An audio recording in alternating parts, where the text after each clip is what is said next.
সকল সাহাবায়ে কেরামগণের মাধ্যমে এই বেলায়েত আস্তে আস্তে আস্তে আস্তে আমার কেবলা জান সর্বশেষ তিনি হলেন বেলায়েতের বাদশাহ।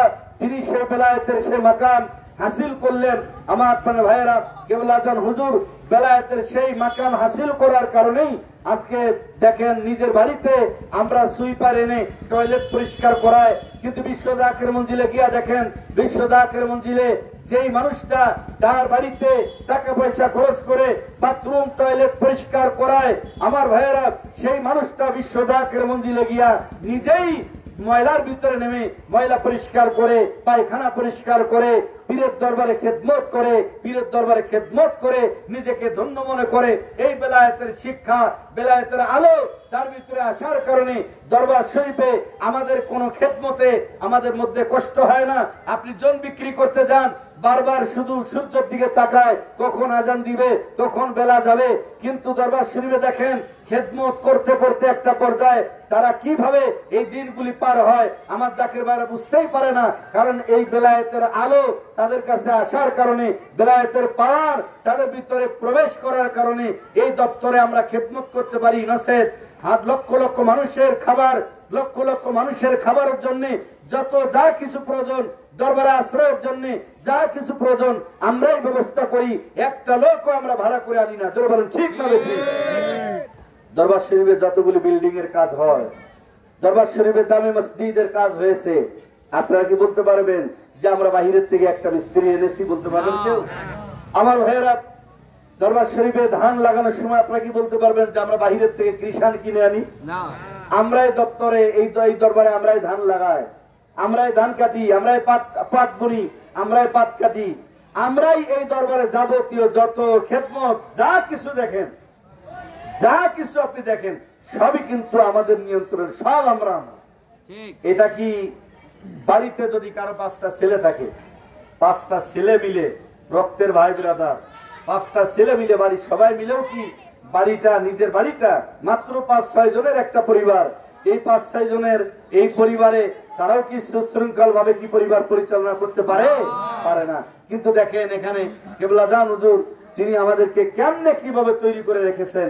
এই জন্য আমি সেদিনকে মাঝে একজনকে বলেছি যে আমি বাহিরের থেকে এসে আমি বুঝতে পারলাম কত শত মানুষ, কত শত জাকের ভাইরা যারা হুজুর কেবলা জানকে চিনলো আর যারা হুজুরকে ব্যবহার করে গাড়ি বাড়ি করলো লাস্ট ফিনিশিং এ, তারা নিঃস্বার্থের জন্য স্বার্থের ব্যাঘাত লাগার কারণে তারা দরবারকে ছেড়ে দিয়েছে।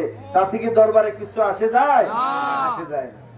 আমার প্রাণ ভাইয়েরা, সুতরাং দরবারে যাদের উদ্দেশ্যই গাড়ি বাড়ি করা, আমাদের উদ্দেশ্য তো গাড়ি বাড়ি করা নয়, যার কারণে আমরা সুখে দুঃখে ভাই নিজের বাড়িতেও তো কত রকম শান্তি অশান্তি মিলে একটা সংসার হয়, নিজের বাড়িতেও তো কত কষ্ট দুঃখ হয়, তাই বলে কি নিজের বাড়িকেও ছেড়ে দেয়? না, ছেড়ে দেয় না। এরা এত বড় আহাম্মক, স্বার্থের ব্যাঘাত ঘটার সাথে সাথে তারা দূরে সরে গেছে, মনে করে যে আমি চলে গেলে দরবারে বড় ধরনের ক্ষতি হয়ে যাবে, কিন্তু আসলে তা নয়। এই জন্য তরিকতের আলোচনা, বর্তমানে তরিকতের আলোচনার দিকে একটু গুরুত্ব দিচ্ছে এই কারণে যে আমাদের হুয়া কালবুন সহি, আমাদের কালবের ওয়াজ করার দরকার, আমাদের ভিতরে নিজেদেরকে তৈরি করার দরকার। আমার পরে ভাইয়েরা, আল্লাহ তাআলা বলতেছেন যে যারা আপনার হাতে হাত দিল তারা যেন আমি আল্লাহর কুদরতি হাতে হাত দিল।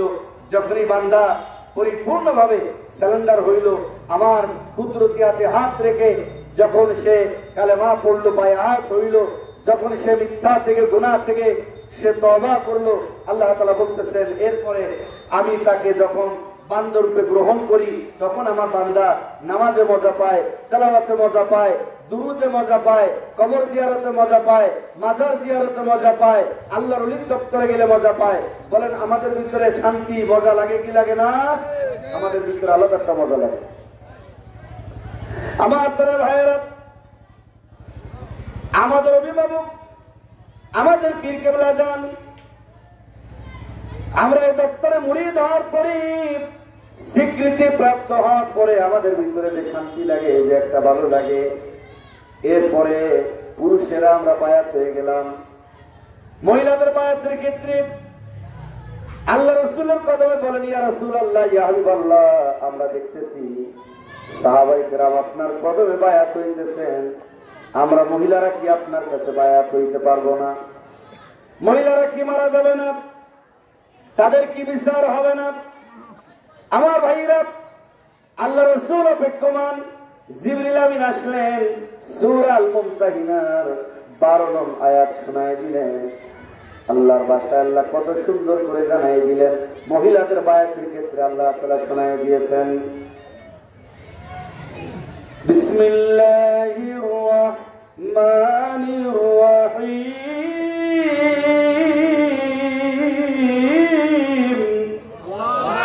আর জোরে আল্লাহ তাআলা বলতেছেন, ইয়া আইয়ুহান নাবিয়্যু ইযা জাআকাল মুমিনাতু ইউবায়িউনাকা আলা আল্লা ইউশরিকনা বিল্লাহি শাইআন ওয়া লা ইয়াসরিকনা ولا يزنين ولا يقتلن أولادهن ولا يأتين ببهتان يفترينه بين أيديهن وأرجلهن ولا يعصينك في معروف فبايعهن واستغفر لهن الله إن الله غفور رحيم।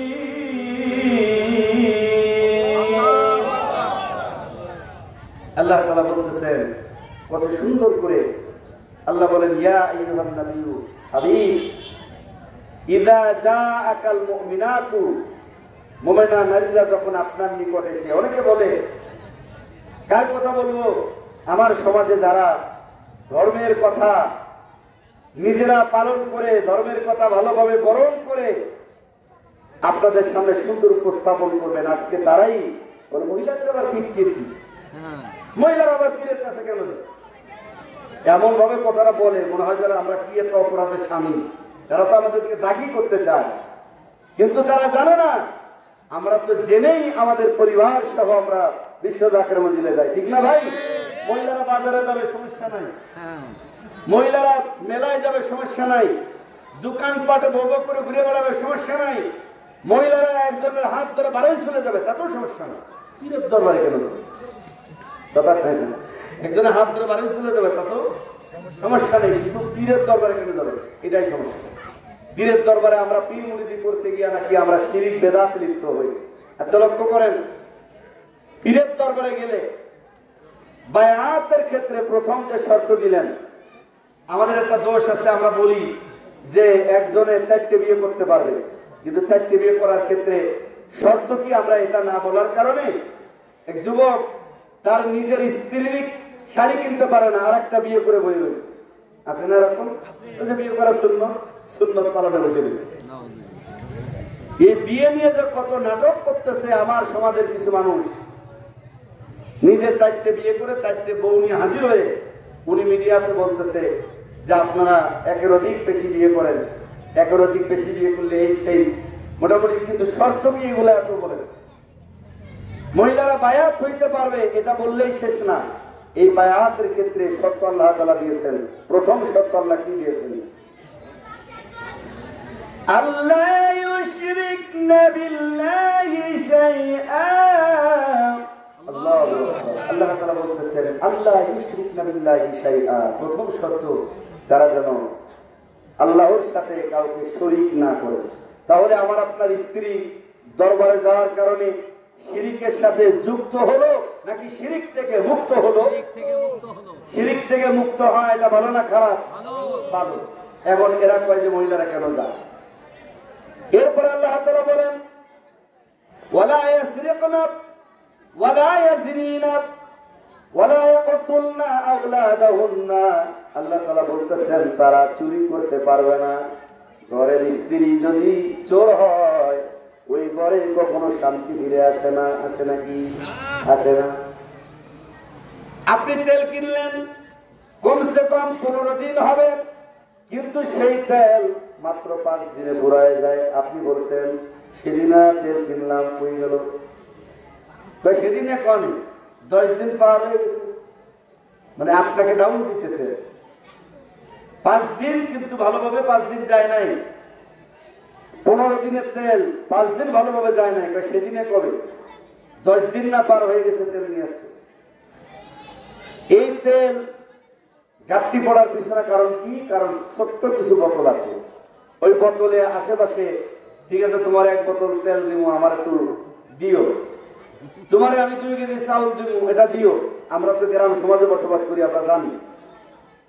কারণ এর ভিতরে অন্যতম একটা কারণ, আমাদের স্বামী যারা এই যে জলসা মাহফিল হয়, আপনারা কয়জন আছেন স্ত্রী হাতে 50 টাকা দিচ্ছেন যে আজকে আমাদের এখানে জলসা আছে, তোমার নাতির লয়ে একটু বাদাম খেয়ে দিচ্ছেন? কেউ স্ত্রী হাতে 20-50 টাকা দিলেন, এই যে টাকা দিলাম। দরবারে যাচ্ছেন, যাওয়ার সময় একটু দিলেন। দরবারের থেকে আসার সময় আপনার বাচ্চাদের জন্য, আপনার স্ত্রীর জন্য, আপনার মা বাবার জন্য আলাদা আলাদা করে পুটলা এনে তাদের হাতে দিলেন। কিন্তু আমরা এগুলি করি না ভাই। যার কারণে স্ত্রী কি করে, আপনার কাছে যখনই 50 টাকা দেয়, 50 টাকা কি আর দেবে তো না, আরো বরঞ্চ কি আর তার স্ত্রী একটা পার্সোনালি প্রয়োজন থাকতে পারে, তার পার্সোনালি একটা জিনিস খেতে মনে চাইতে পারে। এখন মনে করেন যে তার পার্সোনালি তার আপনি দেন না, যার কারণে সে কি করে, যার কারণে সে চুরি করে, চাউল চুরি হয়, তেল চুরি হয়। আল্লাহ তাআলা এই কারণেই আপনার ঘরের এই জিনিসগুলা চুরি হবে বিদায় আল্লাহ তাআলা এই কারণেই বলছে, দ্বিতীয় যে শর্ত দিছে মহিলারা, বায়াতের শর্ত, মহিলারা চুরি করতে পারবে না। আমার আপনার ঘরের স্ত্রী যদি চুরি করতে না পারে, তাহলে আমার আপনার ঘরে এই চুরির বিষয়ে নিরাপত্তা আছে না নাই? এটা ভালো না খারাপ?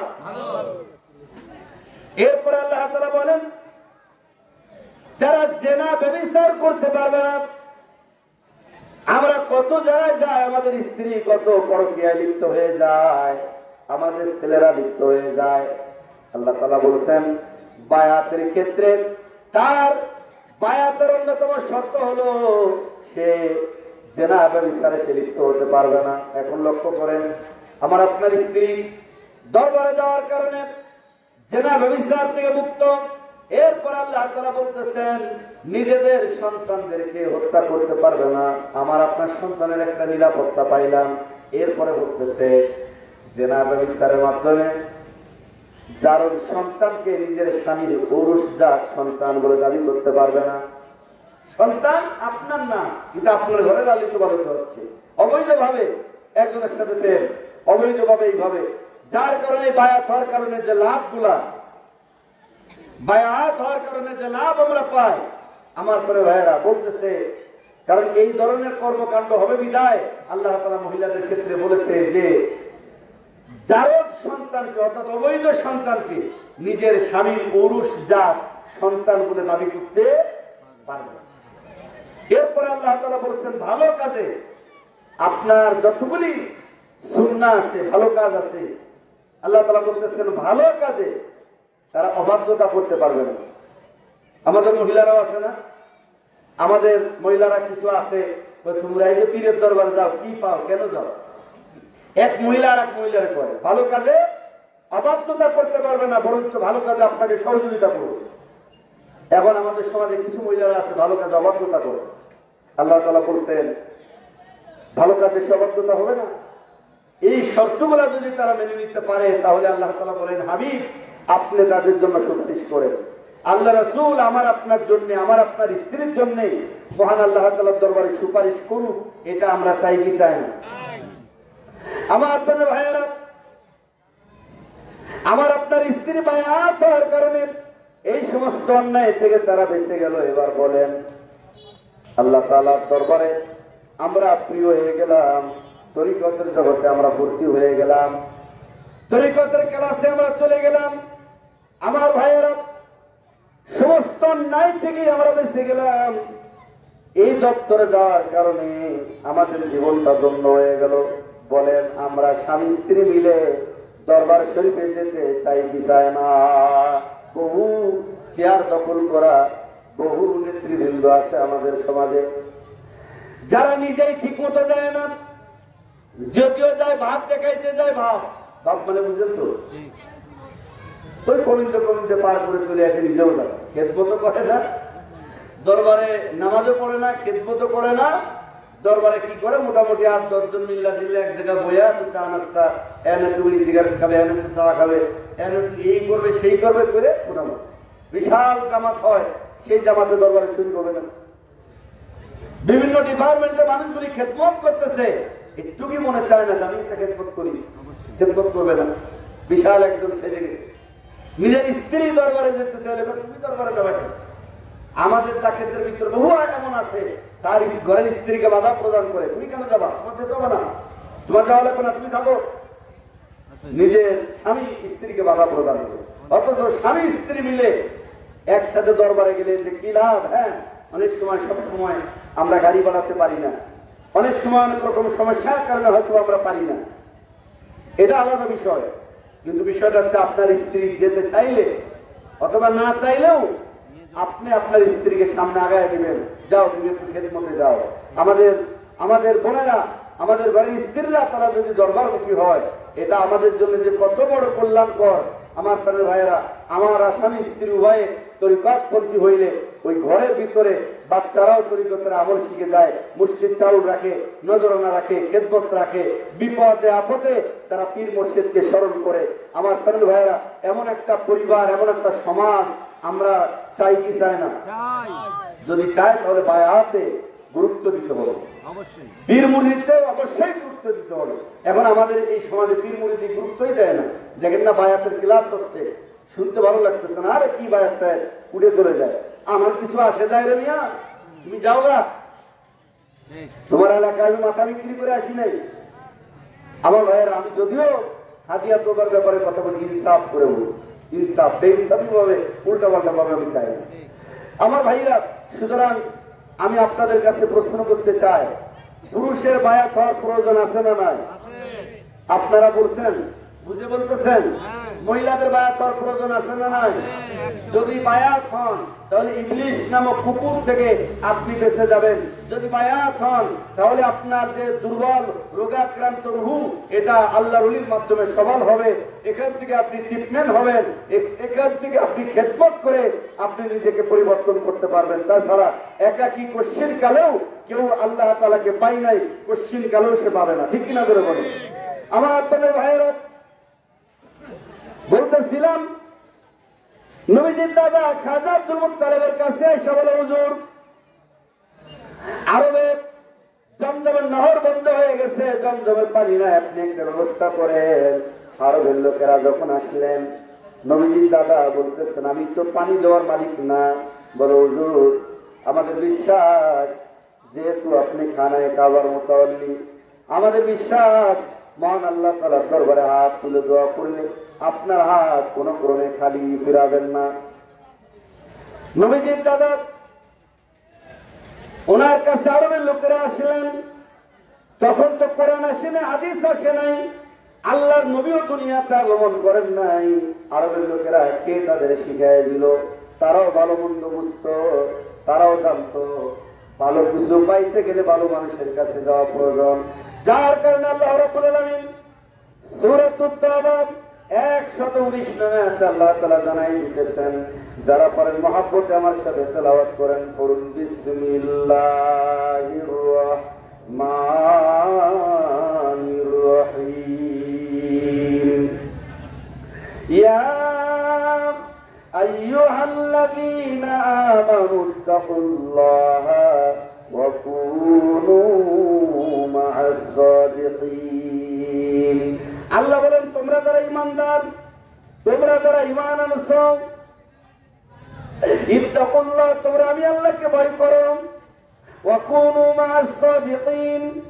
আল্লাহ বলেন, সত্যপন্থী যারা, সত্যবাদী যারা, ভালো মানুষ যারা, আমার বলি যারা, বন্ধু যারা, তোমরা কি করো? তোমরা তাদের সঙ্গী সাথী হয়ে যাও। আমরা আল্লাহর দরবারে যেতে চাই কি চাই না? জোরে বলেন, কে যেতে বলছেন? কে কে যেতে বলছেন? হাত তুলে দেখেন, হাত তুলে দেখেন, কে যেতে বলছেন? তাহলে আমরা কি আমাদের ইচ্ছায় যাই? আমরা কার হুকুমে যাই? এখন যারা এর বিরোধিতা করে, এরা কোন ক্রমে কি ইমানদার হতে পারে না বেঈমান? আমার প্রাণের ভাইয়েরা, সমাজের ইমানদের সাথে আমাদের ইমানের সম্পর্ক থাকতে পারে না। এই জন্য আরবের লোকেরা এসে বলে, হুজুর আপনি দোয়া করেন। নবীজির দাদা খাজা আব্দুল মুত্তালিব উনি গলার মধ্যে গামছা ঝুলালেন, গলার মধ্যে গামছা ঝুলায়া উনি কি করলেন, বরকতময় যতগুলি জায়গা আছে সেই জায়গাগুলির মধ্যে উনি যাইতেছেন। যে সময়টা উনি গেলেন এই সময়টা রহমতের সময়। আমার ভাইরা, বরকতময় জায়গায় তিনি যাইতেছেন। মক্কা মদিনায় কতগুলি বরকতময় জায়গা আছে। বাংলার জমিনে ওয়াজ নসিহত আমরা শুনি, এটা বরকতময় জায়গা। আল্লাহর প্রিয় বন্ধুর দপ্তরে যায়, এটা বরকতময় জায়গা।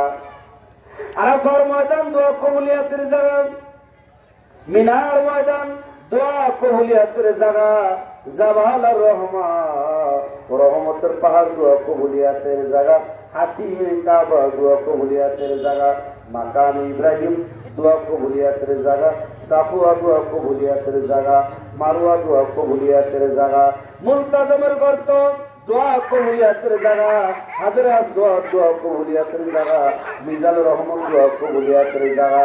আমার প্রিয় ভাইয়েরা, দোয়া কবুলিয়াতের কতগুলি জায়গা আছে।